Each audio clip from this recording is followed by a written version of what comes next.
இதயம் கனிந்த பணிவான வணக்கம் அன்பர்களே.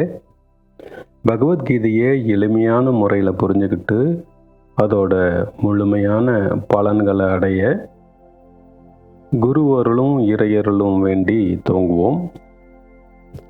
இந்த பதிவில் நம்ம பார்க்க போகிறது அத்தியாயம் 4லேருந்து ஸ்லோகம் 40லேருந்து 42 வரைக்கும். முதல்ல ஸ்லோகம் 40. அக்ஞச்சாஶ்ரத்ததானಶ್ಚ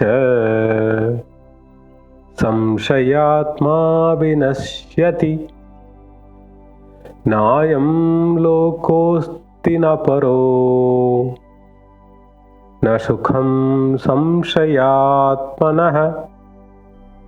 இதோட அர்த்தம், நம்பிக்கையோ அறிவோ இல்லாதவர்கள், சந்தேகப்படும் இயல்புடையவர்கள் வீழ்ச்சியை சந்திக்கிறார்கள். சந்தேகம் கொண்ட ஆன்மாக்களுக்கு இம்மையிலும் மறுமையிலும் மகிழ்ச்சி இல்லை. The ignorant, the faithless, the doubting self goes to destruction. There is neither this world nor the other nor happiness for the doubter.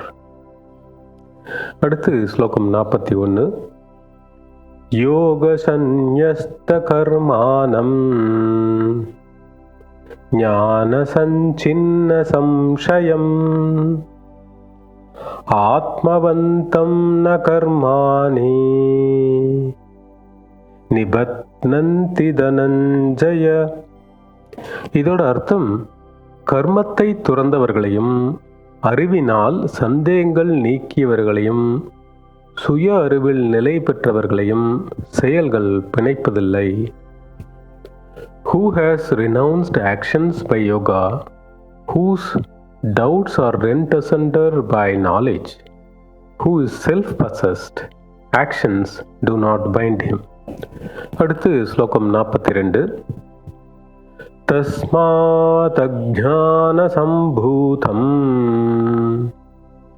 ஹ்ருத்ஸம் ஞானாசினாத்மனஹ சித்வைனம் சம்சயம் யோகம் ஆதிஷ்டோதிஷ்ட பாரத. இதோட அர்த்தம், எனவே அறிவு என்ற வாளால் உன் உள்ளத்தில் எழுந்த ஐயங்களை அறுத்துவிடு. பரத வம்சத்தில் தோன்றியவனே, உன்னை கர்மயோகத்தில் நிலைநிறுத்து. எழுந்து செயலாற்று.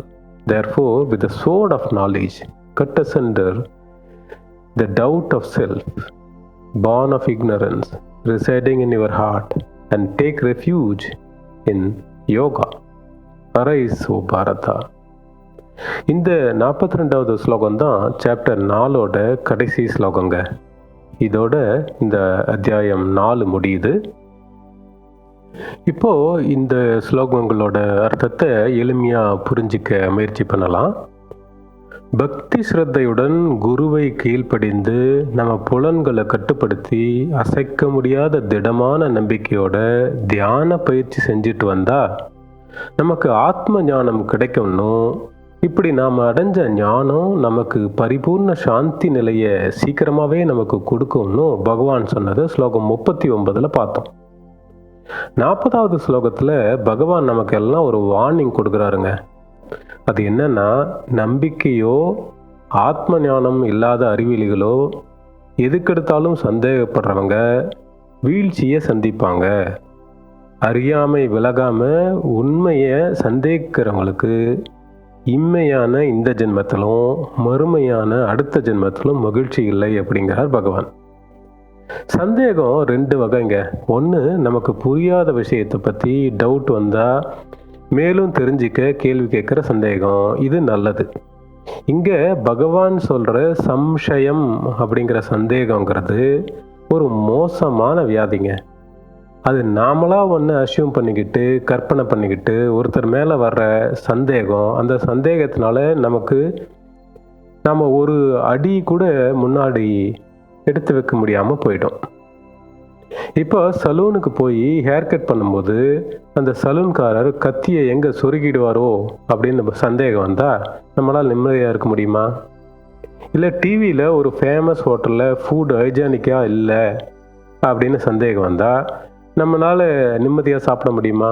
அந்த மாதிரி ஒரு பிரம்ம ஞானியான உயர்ந்த குரு கிட்ட இருந்து நம்மளை கரை ஏற்றுறதுக்காக கொடுக்கப்பட்ட உபதேசத்தை நம்ம சந்தேகிச்சா நாம் உதாசீனம் பண்ணால் நமக்கு கிடைக்கிறது வீழ்ச்சி தாங்க.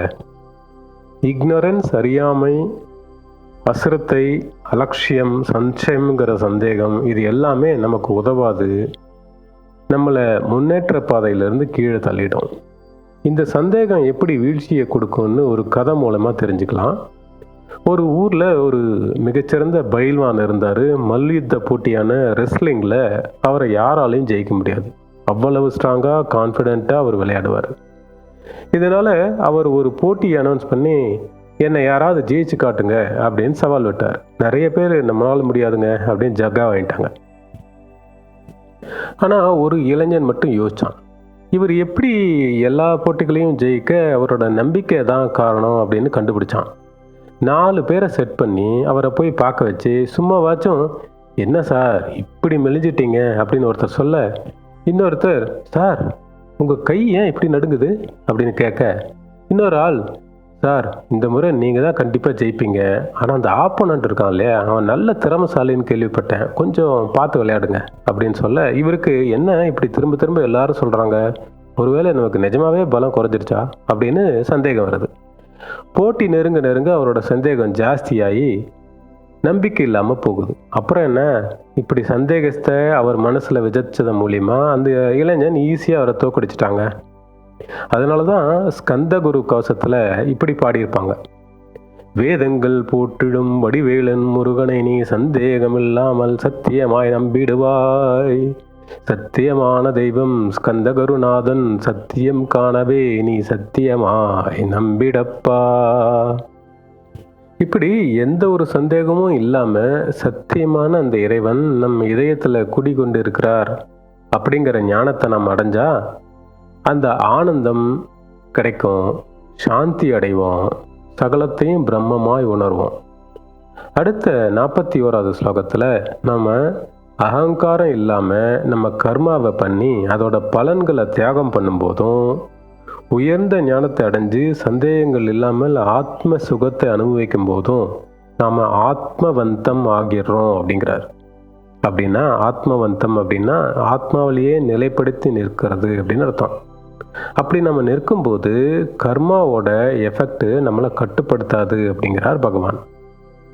அதனால இந்த உயர்ந்த ஞானத்தை ஒரு வாளா யூஸ் பண்ணி, சோடா யூஸ் பண்ணி சந்தேகங்களை எல்லாம் வெட்டி வீழ்த்திடு அர்ஜுனா அப்படிங்கிறார். உன்னை கர்ம யோகத்தில் நிலைநிறுத்து, எழுந்து செயலாற்று அப்படின்னு 42வது ஸ்லோகத்தில் பகவான் கிருஷ்ணர் அட்வைஸ் பண்ணுறார். இதைத்தான் சுவாமி விவேகானந்தர் கூட அவரோட பவர்ஃபுல் ஸ்டேட்மெண்ட்டில் arise, awake and stop not until the goal is reached அப்படின்னு நமக்கு சொல்கிறார். இந்த அட்வைஸை நம்ம எல்லாரும் சீரியஸாக எடுத்துக்கிட்டு, சீரியஸ் கால் டு ஆக்ஷனாக எடுத்துக்கிட்டு, அப்புறமா பார்த்துக்கலாம் அப்படின்னு அலட்சியம் பண்ணாமல், நேரத்தை வீணடிக்காமல், நம்ம அறியாமையை விளக்கி நம்ம கவனத்தை இதயத்தில் நிலைநிறுத்த ஹிருத்ஸ்தமாக இருக்க இப்போவே தியானம் பண்ண ரெடியாகும். நல்லது. நன்றி, வணக்கம். ஓம் சாந்தி.